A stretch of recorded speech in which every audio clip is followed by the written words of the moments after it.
Hey everybody, I'm just gonna do an update on BB and the horses, or yeah, BB and the horses. The cows, which there's two actually over there. Let me see if I can zoom it in here. There is, this one is Annabelle, and that one is Daisy. You can just barely see her ears. And there's BB. There's two reasons BB's still here. Well, three. First reason is the cows weren't eating the pastures as fast as what we kind of wanted them to.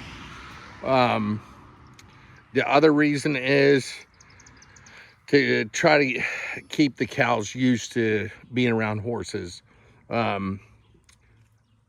My thinking is just with people that are into cow horses, they have to swap out their cows so every so often, because they'll get so used to a horse they're no longer skittish around them and they won't kind of run from them. And I'm thinking that a lot of what's going on with the horses down at the farm was the cows. Anytime the horses would even get close, they would kind of run, and then the horses would chase. So by us keeping BB here, they've gotten a lot more used to having a horse around them, and they're not near as skittish around them. The other reason is she was just on a ride in Kentucky for around Mammoth Cave, and she's coughing a little bit, and we just want to make sure she's here away from the rest of the herd, and just kind of quarantine her. But we just moved them over here yesterday. I kind of wanted to get it before they have it. They'll trample a lot of this before they even graze it. But this field has a lot of, again, meadow brome, orchard, smooth brome. There's bird's foot trefoil, red clover, white clover, alfalfa. I mean, this side here used to be the worst part of the property, and now I call it the meadow, and the wife hates it, but it's kind of my little patch of heaven, I guess. So, and I'll show you up here kind of. We're using single strand poly here. This is copper. He's our little coon dog.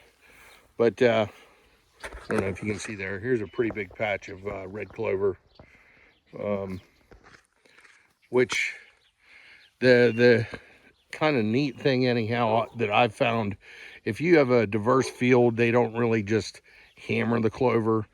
I don't know if you can tell by the video, but it's probably still like 2 feet tall in a lot of, other than the spots they kind of trampled down.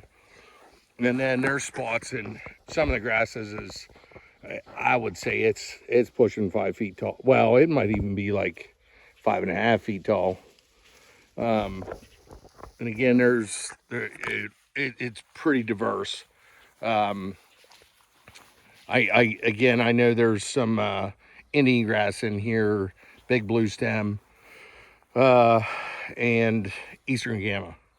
Not saying there's a lot in here, but there's some.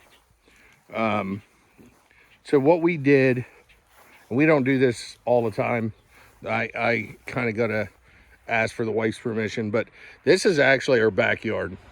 So yes, a lot of people are gonna be like, you're a redneck, but so what we did is we probably about 30, I'd say we let this grow for about 30 days. And that's just so we could give an alleyway back to the barn. And then we have the water still over at the barn. Most of the time we don't use this, and we kind of, right here we just run a fence across over to another metal T-post, and we water them in here. But we wanted to give the cows and the horse access back to the barn. You know, I don't know if you can see that. There's one that's Todd. One of our cats is in there, and Daisy's hunting her down. But yeah, again, just kind of wanted to show you the other side field. getting long-winded again. I was trying to keep this one under 5 minutes, and here it's 5:01. But I guess this is what I would say is, like, for us anyhow, if you leave your, and it depends on how your property's set up, but if you have a runaway going to another pasture, and if you don't mind letting your yard grow up for us anyhow, I looked at it, it was like no mow May. We just didn't mow it for that month, and then we're going to graze it off, give an alleyway back to this field on this side, and then we'll mow it off the rest of the summer. But hey, BB. Yeah, just figured I'd show you guys the animals. I think it's pretty neat that when the cows are in there, like, you can't even see them. So, all right, guys, we'll talk to you later.